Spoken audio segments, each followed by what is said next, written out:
verse 66, Sri Vishnu Sahasranama. स्वक्षः स्वङ्गः शतानन्दः नन्दिर्ज्योतिर्गणेश्वरः विजितात्मा विधेयात्मा सत्कीर्तिः छिन्न संशयः स्वक्षः स्वङ्गः शतानन्दः नन्दिः ज्योतिर्गणेश्वरः विजितात्मा विधेयात्मा सत्कीर्तिः छिन्न संशयः.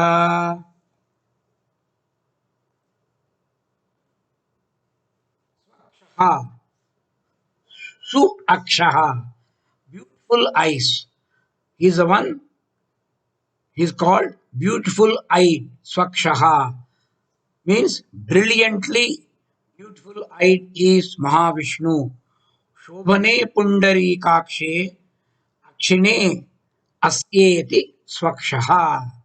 One who is having eyes like the beautiful lotus petals is called Swakshaha.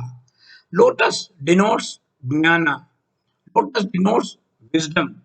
So the name like Padmanetra, Vishalaksha. Padmanetra means lotus eyed. So lotus eyed therefore denotes Jnana Drushti. Jnana vision is vision. Jnana Drushti, vision of wisdom.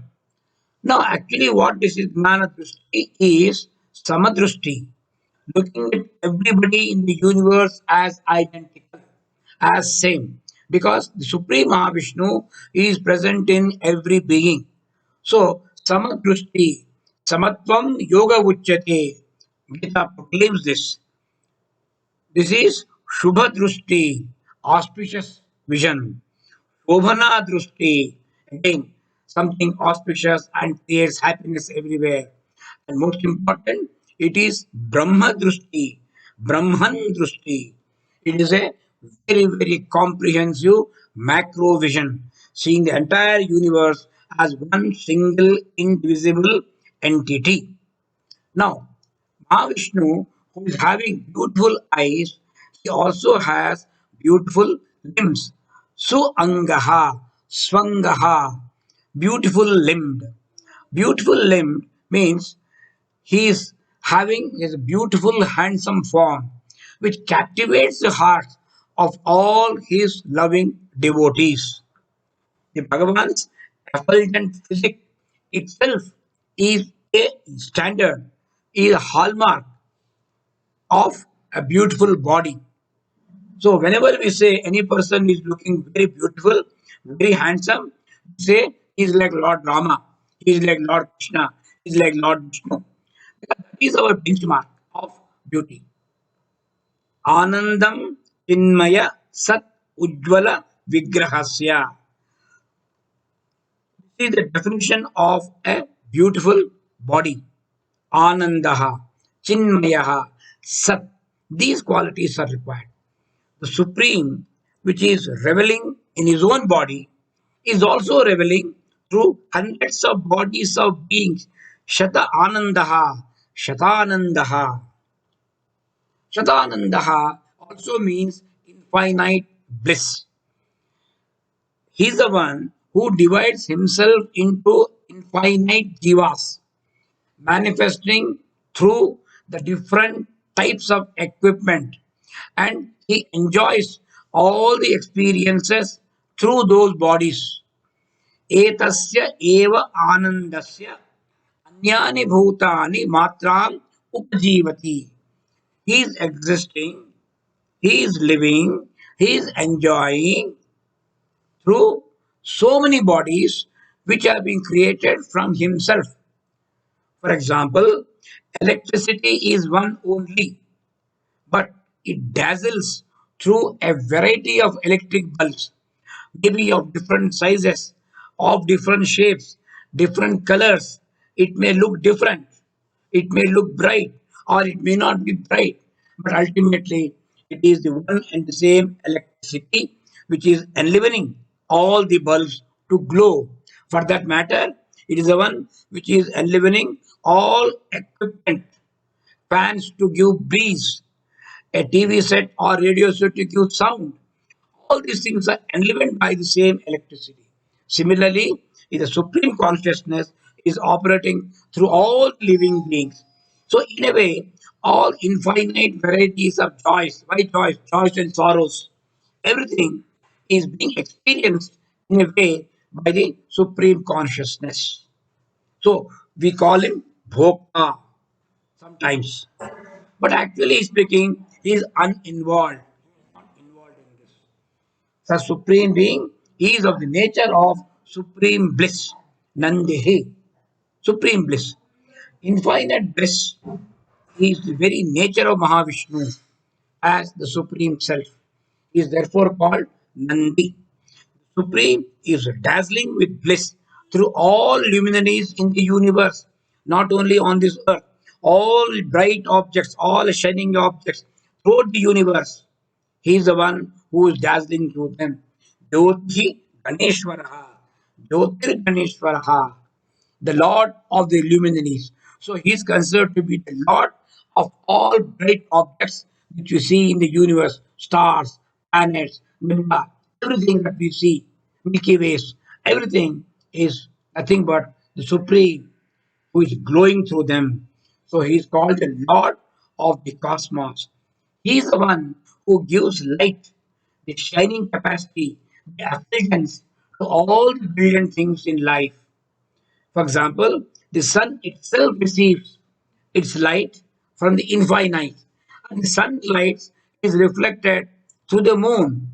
We know moon is does not have its own light; it is only reflected of sun. But what about sun? But sun's light also is borrowed from the supreme being. When he shines, all else shines after him. Kathopanishad. Bhagavad Gita, verse 12, chapter 15, very clearly says, Yat Adityagatam Tejaha Jagat Bhasayate Akhilam. Sun, which is illuminating the entire world, whatever light is found in the sun, not only that, Yat Chandramasi, Yat Cha Agno, whatever glow, whatever brightness is there in the moon or in the fire, the Supreme declares Tat Tejaha, that brightness, that effulgence, that light, with the Mamakam, know that to be mine. It is mine. I am shining through them. यदादित्यगतं तेजः जगद्भासयतेऽखिलं यच्चन्द्रमसि यच्चाग्नौ तत्तेजो विद्धि मामकम्. The light residing in the sun illumines the world, the light which is in the moon, and the light which is can be seen in the fire, know that light to be mine. This is what Krishna declares in Gita, this particular verse. Now, next name, Supreme Consciousness, which is enlivening all actions, all feelings, and all thoughts of all the beings, itself is the one which has totally won over the mind. It has total control over the what we call the cosmic mind. Vijita Atma, Vijitatma, conquered mind. As we know, mind is the source of relationships. Mind is the one which can send us in a proper direction or it may stray us in the wrong direction. So one who has control over the mind is called Vijitatma. In a way, he is the one who can win over the entire world. If you win over yourself, you have won the universe. This is what is declared. So one who has conquered the sense organs is Vijitatma. A devotee who is no more a slave to his sense organs. Such a devotee comes to experience within himself the necessary mental quiet, shamaha, with which Narayana, the self, can be approached. Why approached? Apprehended. He will become your slave if you are able to conquer your mind. But such supreme being, that's why I say the supreme being is pliable, amenable only to pure devotion. Vidheyatma, Videya Atma. Earlier name was Vijitatma. This is Videya Atma. Videyatma, pliable to the will of the devotees, one who has come to live under the command of the higher self, one who is ever available to devotees, for devotees to command in love. Love can time down. It's called Damodaraha, Dama Udaraha. Mother Yashoda was able to tie down the Supreme Being with a piece of thread. Now, this name can also be read as Avidheya Atma, in which case it means he is the one whose divine nature is unfathomable, not graspable by anybody else. So, Arjuna declares again in Bhagavad Gita, Swayam eva atmana atmanam vettvatvam purushottama bhuta bhavana bhutesha deva deva jagatpate. O source of beings, O Lord of beings, O God of gods, O ruler of the world, O Purushottama. Arjuna says in total surrender, you alone know yourself by yourself. It is not possible for anybody else with any other means to understand you. स्वयमेव नात् स्वयमेवात्मनात्मानं स्वयमेवात्मनात्मानं वेत्तत्वं पुरुषोत्तमा भूतभावन भूतेश देवदेव जगत्पते. The fame of such supreme being who is Vijitatma and Videyatma is absolutely pure. So it's called Sat Kirtihi. Sat Kirtihi. Pure fame. Pure fame is Narayana. He is the consort of Sri and therefore he is very famous. However, whatever we see are only mere reflections of his glories. It is beyond our limited mind and petty intellect to comprehend his actual glory. Therefore, the verse again we are repeating here. Therefore, in Bhagavad Gita, Arjuna says, Swayamevatmanatmanam vittattvam purushottama bhuta bhavana bhutesha deva deva jagatpate. This is a beautiful verse repeating any number of times. We cannot comprehend him. But what about him? He himself is free from all doubts. No doubt whatsoever in his mind. He is absolutely clear. Chinna samshayaha. Free from doubts. One whose doubts are put at rest, totally resolved. Doubts regarding the Supreme can exist only when we try to experience and comprehend him with our limited intellect. He is a very subjective reality.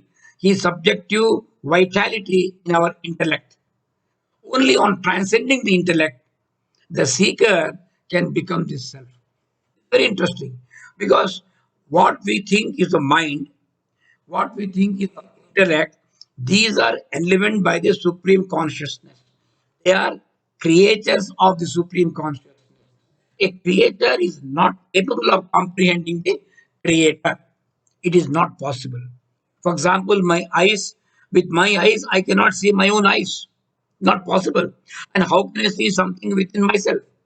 Not possible. So, only way we will be able to comprehend him is by transcending, going beyond this, which is possible only in when pure meditation. What is called a samadhi sthiti. Only so we can understand. Once we understand him, we become part of him. We are no longer different. Ramakrishna Paramahamsa beautifully tells an anecdote of a salt doll. A salt doll wanted to experience the sea. He wanted to see, wanted to test how the sea water is. Maybe he wanted to test the taste of the sea water. So it had to go to the sea. It went into the sea. Once it goes into the sea, it becomes part of the sea. It loses its identity. It will not remain to come and tell us what is the sea water taste like.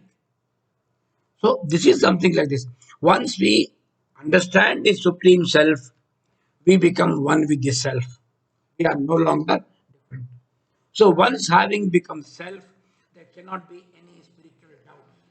Therefore, the self is known as the one in whom all doubts are resolved.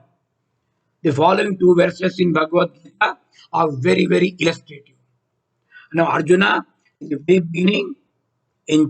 beginning of chapter 7, even before the discourse of Sri Bhagavan begins, the real discourse of Bhagavad Gita commences from verse 11 of chapter 2. So this is before that, verse 7 of chapter 2. He surrenders. He says, I am overpowered by a taint of pity. My mind is confused as to what is my duty. Please tell me decisively, clearly, what is good for me. I am your disciple. Instruct me. I have taken full refuge in you. It's a total Sharanagati. It's a beautiful, very important verse. Karpanya dosho, Karpanya dosha, Upahata Svabhavaha. My mind is tainted by the defect, the taint of pity. Karpanya is pity. Karpanya doshaha is a taint of pity. Upahata Svabhavaha, mind which is carried over by this. Karpanya dosho Svabhavaha पृच्छामि त्वां धर्म सम्मूढ़चेताः. My mind is confused. What is dharma? Asammoodaha. I am totally confused. What is this? Dharma सम्मूढ़चेताः. Yat shreyaka. What is good for me? Yat shreyaka syat nistitam. Please tell me categorically. Bhoohi, tell me. Tanme shishyasteham. Shishyaha te aham. I am your student. Shadhimam. Instruct me. Kindly, I have taken refuge in you.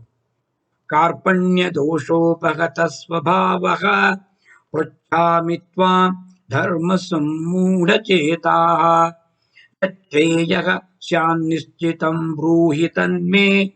Shishyasteham shadhimam tvam prapannam. This is before the actual discourse commences. Now, after the discourse ends, again, the main discourse in Bhagavad Gita is concludes by verse 66. Now, this is the add-ons concluding Arjuna's summing up. Arjuna is telling Krishna, Nasto mohaha, my delusion is gone. Nasto mohaha smrutir labdva, I got back my understanding. Tvat prasadatmaya achyuta, with your kind grace. Stitihi, stitaha asmi gata sandehaha. All my doubts are clear. Stitaha asmi, now I am firm. Karishye vachanam tava, I will do your bidding. Karishye vachanam tava is like a very significant Astakshari mantraha. Nasto mohaka smrutirlabdva tvat prasadatmayachyuta sthitosmi gata sandehaha karishye vachanam tava. O Achyuta, by your grace, my delusion is cleared. My understanding has been restored. Now I am firm, with all my doubts dispelled. Now, with this clarity of mind, I will do your bidding. I am prepared to do whatever you tell me, I will do. And this should be the goal of every devotee. So we'll end at this auspicious note. Sarve janaha sukhino bhavantu. Om Shanti Shanti Shanti.